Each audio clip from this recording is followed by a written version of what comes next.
মাথার ঘাম পায় ফেলা টাকা দিয়ে আমরা অযথা কোনো কাজ করতে চাই না।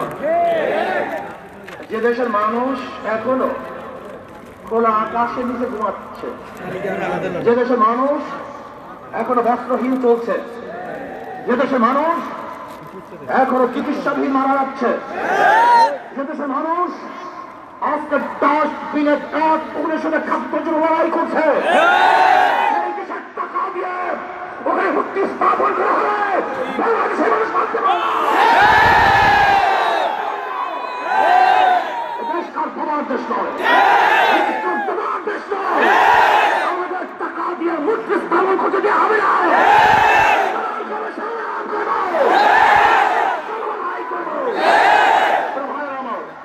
কথাবার্তা ক্লিয়ার। যদি আপনি মূর্তি স্থাপন করতে চান, মূর্তি স্থাপনের জায়গা আছে, মন্দির মূর্তি স্থাপন করেন, মূর্তি স্থাপন করেন। বাংলাদেশের 90% মুসলমানের ভূমিতে মূর্তি চলবে না।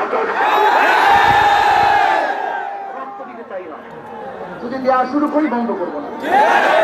রক্ত দিতে চাই না, দেওয়া শুরু করলে রক্ত বন্ধ হয় না।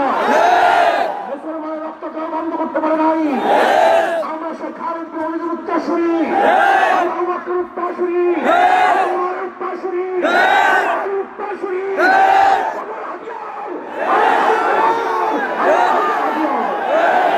জাগ্রত হলে আবু জাহেলকে কোটা তৈরি থেকে বিদায় না দেওয়া পর্যন্ত মাঠ ছাড়ার পরে আমরা নই।